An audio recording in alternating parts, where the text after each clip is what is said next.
Let me ask you a question. If you're going to commit a crime, do you keep the video cameras in your home on 24/7? I don't know. Would you? Seems kind of stupid, doesn't it? Or would you do it in front of the Secret Service? I don't know. That seems kind of stupid, doesn't it? Well, that's what you're expected to believe. My God. We got the affidavit. It's fascinating. It's unbelievable. Look, look. Oh, somebody knows how to use a magic marker and a ruler. And there they are. But we have 7 sentences. Let's see if we can figure out what's taking place. Ooh, look at this. I'm the senior legal analyst of this show right here. And they keep moving the ball and they keep leaking. They want absolute secrecy. But let's start with this point. If I'm wrong and the other side is right, how is it that Hillary Clinton is still walking on the earth free? She should be getting 50 life consecutive sentences for her violations of the Espionage Act. How is it that Jim Comey is still walking on the face of the earth free? Same with him. We know Hillary had a server in her home to gather information, including classified information. That violates the Espionage Act. There's simply no question about it.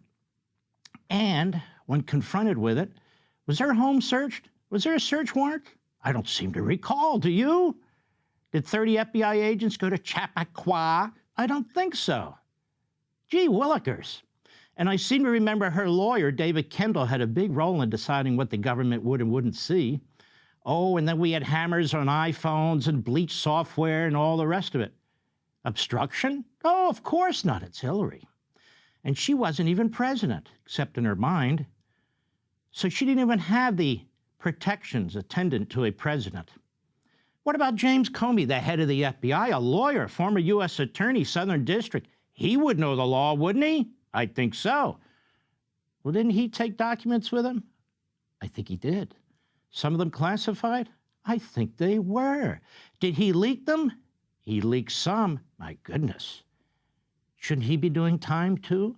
Maybe in the same prison these days, where women are men and men are women. But no, James is out there making money. He's on TV. He's just fantastic. What the hell is going on here? Everybody, the media, oh, what's in the affidavit? What's happened here is disgusting. And I see they're attacking Trump. It's always Trump. It's not his enemies. It's not the government. It's always Trump's. No matter how we prove that the FBI, the intelligence services, the Democrat Party, and the media are corrupt as hell, no matter how many times we go through this, it's Trump. Trump, you see, he took documents home. Well, you should know better than that, to take documents home with him. Let me walk through this quickly. Former president has the legal right to access any and all of the documents created during his presidency, classified or otherwise. Period. The second before he left office, by his very actions alone in taking documents, he can be said to have declassified them. Are you sure about this, Mark? I'm certain about it. In fact, this was discussed at some length in 2017 when he handed certain information classified to the Russian foreign minister.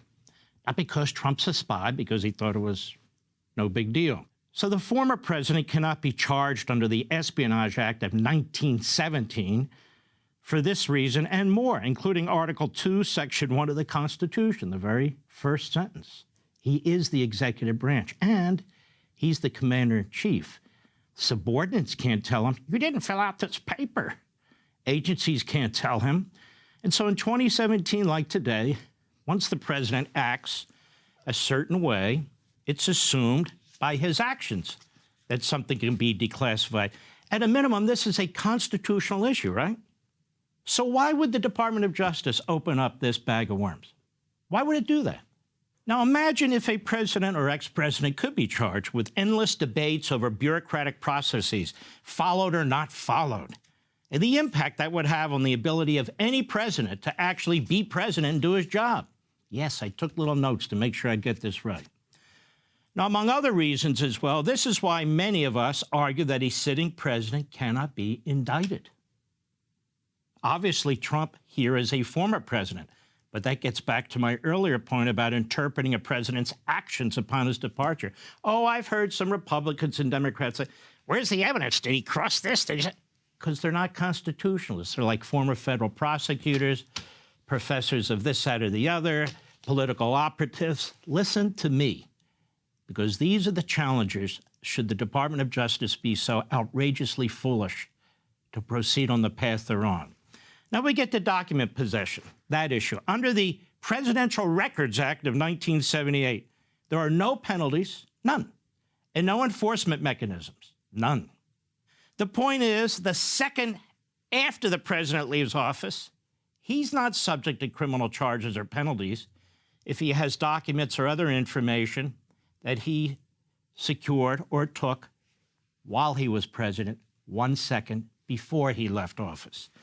The act anticipates negotiations, that is the Presidential Records Act, between a former president and the archivist related to the nature of the information, whether he thinks it's private or not private, the disposition of the information, whether he thinks it's classified or declassified. This is a process.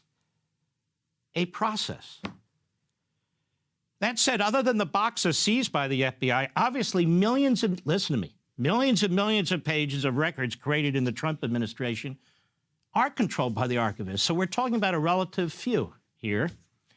This fact and the fact that there have been lawyer-to-lawyer negotiations over the remaining boxes for some time, as well as voluntary access to the former president's home, where the FBI went, found the boxes, were shown the boxes, looked in the boxes, and by God, I don't know why, if they say, wow, look at that, that's super secret, super duper secret, they didn't just take it.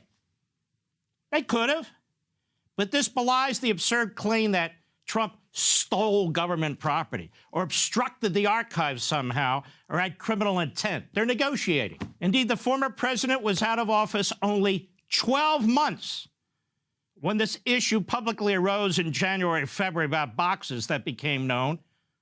That's a very short period of time. Sometimes negotiations have gone on for years. Certainly no reason to pull a search warrant trigger. Now, if there was some sudden urgency in controlling these documents, there were many ways to obtain them without resorting to the criminal process. Why is there a criminal grand jury in place? And when was that impaneled? And it's the same U.S. attorney in Washington overlooking January 6th with a grand jury who's looking over the National Archives issue with a grand jury. Suspicious? I am. It's shocking that a federal grand jury in Washington has been impaneled in the first place. Not to mention spies and others at Mar-a-Lago, according to this affidavit. Secretly leaking to the FBI. What's going on here? Even if it's believed that documents are being moved or destroyed, the FBI had the power to remove them via subpoena enforced by a subsequent court order if necessary. You go in there in June, you go, holy mackerel. Look at these documents. We got this, that, let's go back to the judge and get another subpoena. But they didn't have to get another subpoena or court order, as far as we know, based on what we know right now. Why? Because nobody stopped them. Nobody stopped them. Now, if there's actual evidence something was destroyed in real probable cause and the government truly believes a crime was committed by somebody, then go to a real judge, not a master, and seek an arrest warrant. But what occurred here was the issuance of a general warrant, which is clearly unconstitutional. We have a whole history in this country of this, in violation of the Fourth Amendment, that needs particularity. And if they knew which documents they were looking for, then the language that they put in the proposed search warrant and signed off by this master, they had to know that they were issuing a general warrant. It enables the government to grab everything in sight for a period of 9 hours. They were looking and looking, even searched the former First Lady's clothes closet. Wow, we know they hid those super-duper secret documents there, don't we?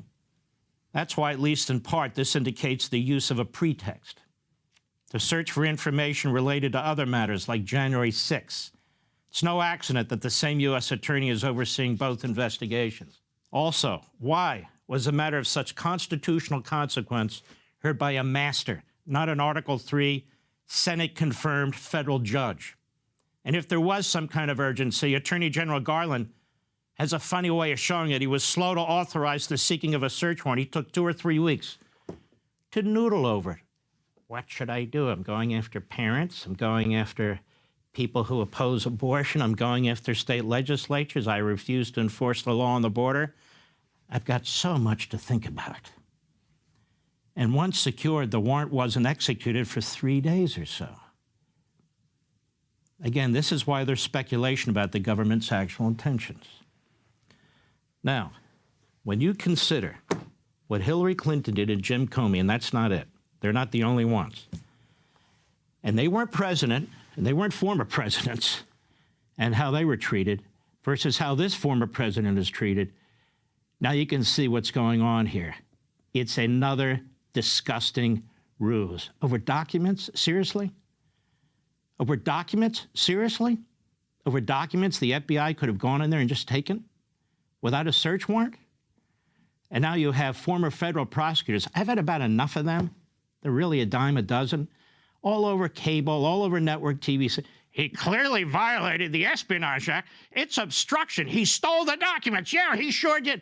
They have no damn idea what the hell they're talking about. This is an assault on Trump and his supporters, an assault on the Republican Party, an assault on our country. Unless Hillary Clinton and Jim Comey do life sentences for what they did, right? How many violations of the espionage did they commit? And they don't have the protections of a former president. Then you know exactly what's going on here.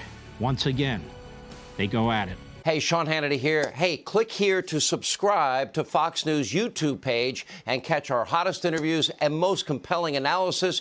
You will not get it anywhere else.